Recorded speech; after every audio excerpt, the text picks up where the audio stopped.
Angeliana, who are you? Demand for that. Hindi ka papansinin ng Pangulo kasi sino ka ba? Hello mga kabibig, welcome back sa ating bagong YouTube channel. Ito ang pinakamaingay ng YouTuber sa lahat ng YouTube. Ako si Kabibig, maglabag-labag na siya with evidence na ko po. Sinagot ni Attorney Claire Castro si Anjo Iliana. Kasi si Anjo Iliana ay, ano lang ba, sabi niya panay ang ngiwi po ng bibig niyo Mr. President. Kumbinsido ang taong bayan na kayo ay gumagamit. Baka naman Mr. President na kayo ay magpa-follicle drug test. Nako kabibig, sinagot ito ni Madam Claire Castro at tinanong si Anjo Iliana, sino ka ba? Halaka. Ipinakita mo ang totoo mong kulay dahil gusto mong paupuin si VP Sara ngayon pa lang. Nangangamoy DDS ka. Anjo, wala kang kredibilidad. Uy, grabe naman kumakapanglait si Claire Castro. Hindi mo ba alam, Claire Castro? Filipino itong si Anjo Iliana. Taxpayer si Anjo Iliana. Natural. Bilang isang Pilipino, may karapatan naman siyang magsalita. May karapatan naman siyang tanungin or i-ask or kung pwede magpa-hair follicle test si BBM. At valid naman ang kayong obserbasyon na nagngiwi-ngiwi si BBM. So bawal na bang magsabi ng obserbasyon si Anjo Iliana ng ngiwi-ngiwi si BBM at ang taong bayan na nagsabi na kung pwede ang Pangulo ay magpa-hair follicle test? Bawal pa? Bawal na ba ngayon? Madam Claire Castro, hinay-hinay lang kasi itong si Anjo Iliana, malaking ambag ito sa gobyerno natin, ha? Kung kami mga mamayang Pilipino, mga trabahante, maliit lang ang sahod ay nagbabayad ng tax, how much more itong artistang ito na ang tagal na naging artista at ang kanyang pagiging artista, sumikat ito ng todo at nagbayad ito ng malalaking tax. Tapos sabihan mo, Anjo, wala kang kredibilidad. Hala ka, grabe bang sobrang pangliliit talaga kabibig. At alam nyo ba kabibig, kahit ayaw mo kay Anjo Iliana, kahit gusto mo or galit ka kay Anjo Iliana kasi tinitira niya si Tito Soto, pero mali naman talaga ang sagot ni Attorney Claire Castro. Parang sinabihan niya si Anjo Iliana, wala kang karapatan na mag-ask ng ating Pangulo ng drug test. Madam Claire, sino ba nagpapasahod sa'yo? At sino bang nagpapasahod kay Pangulong Bongbong Marcos? Di ba kami mga taxpayers? Kasama si Anjo Iliana. Baka nakalimutan mo, Madam Claire. So, wag masyadong, wag masyadong abusada.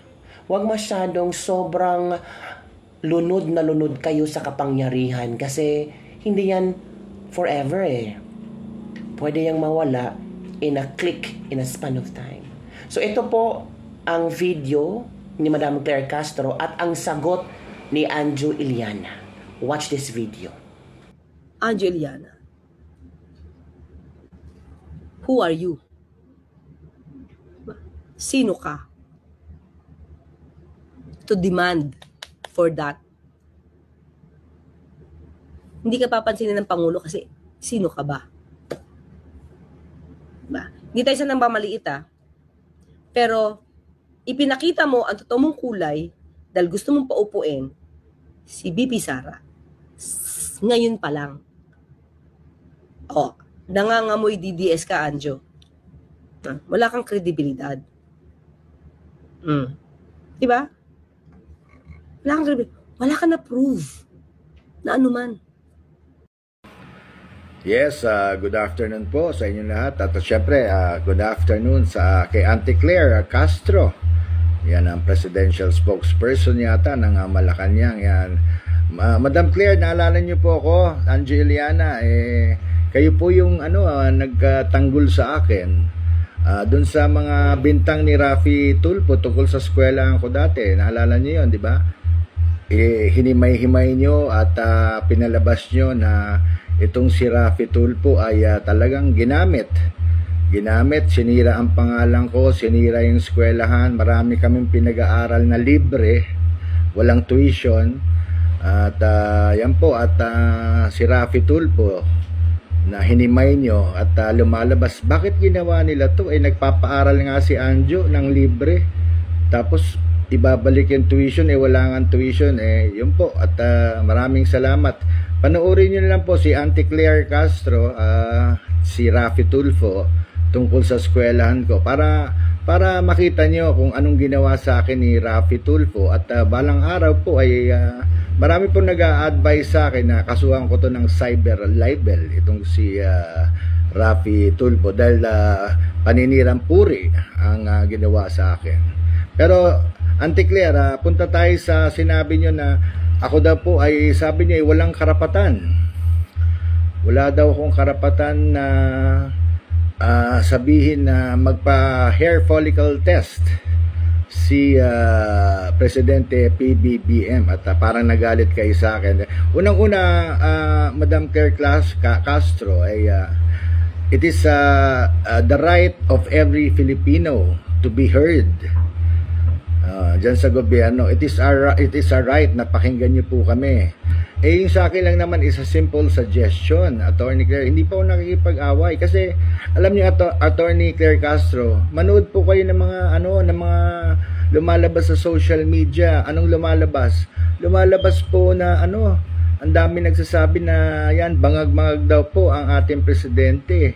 Bilang ordinary citizen, ako naman po yung nag-suggest lang na gawin nyo na yung hair follicle test para to disprove dun sa mga accusations kay Presidente. Pinagtatanggol ko nga si Presidente dito kahit BP Sara ako, pinagtatanggol ko si Presidente Marcos dito kasi po nakakairita na sa tenga, nakakahiya na sa ibang bansa na meron silang notion or hinala na baka nagagamit ang presidente natin. With that hair follicle test, that will disprove every accusation, every hinala na gumagamit ang atin na presidente. O ano naman po masama doon na Madam Claire Castro? Yung suggestion ko po ay tulong nga para sa gobyerno nyo. Kasi, di ba sinabi nyo, magtulong-tulong tayo na iangat ang presidente. Yan po yung aking tulong. That is my suggestion. Yun po yung aking tulong sa inyo na kung pwede, pakinggan nyo ako bilang ordinaryong mamamayan na nakikiramdam sa mga nasa baba. Kasi once na na-prove nyo po na negative po si Presidente BBM, di maganda. Tatahimik na po, Attorney Claire, yung mga nagsasabing gumagamit daw ang ating presidente.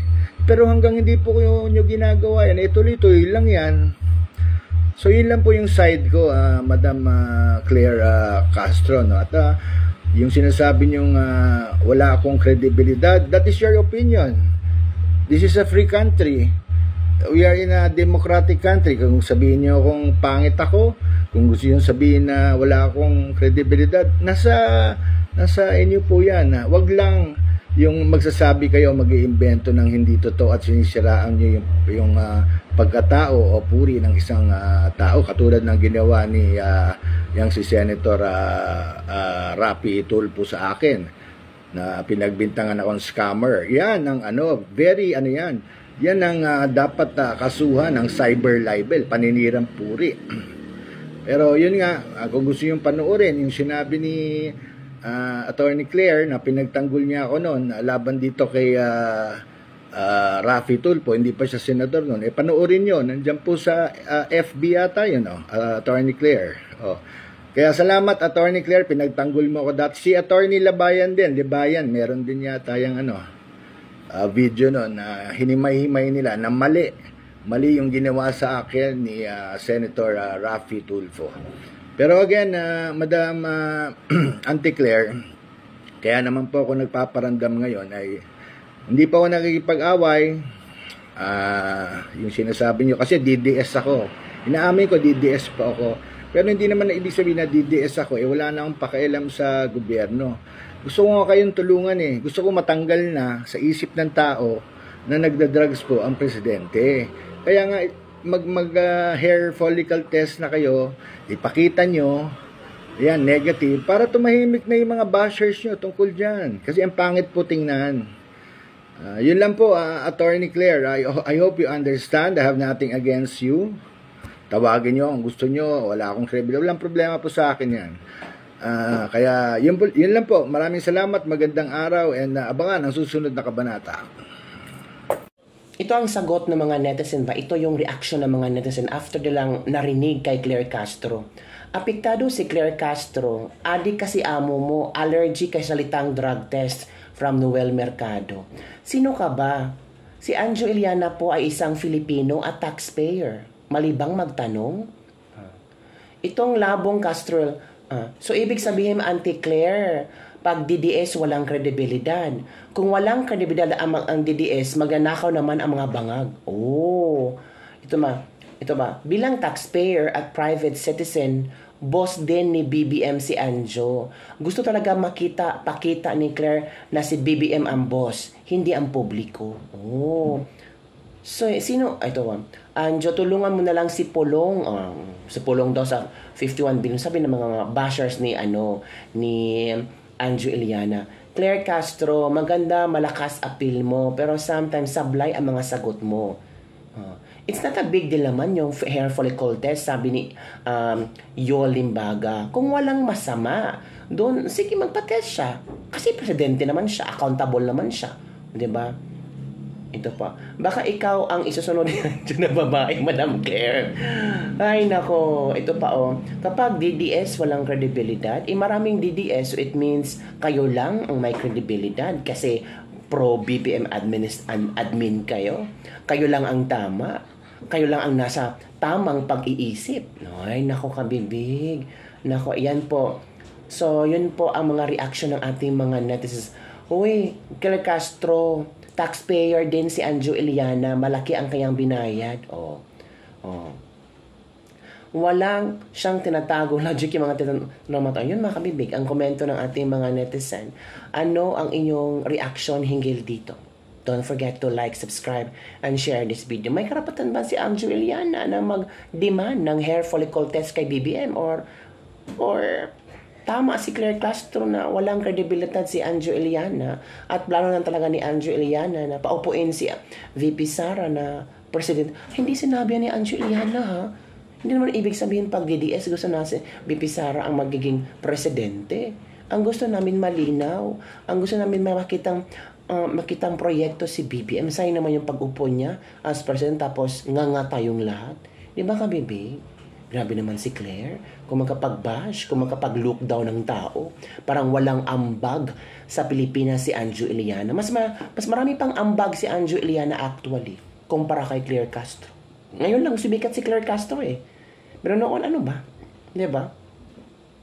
So yun ang kabibig. Don't forget to like, subscribe, and share this video para sa mga latest trending news nating pag-usap-usapan. See you later mga kabibig. Bye everyone. See you next time.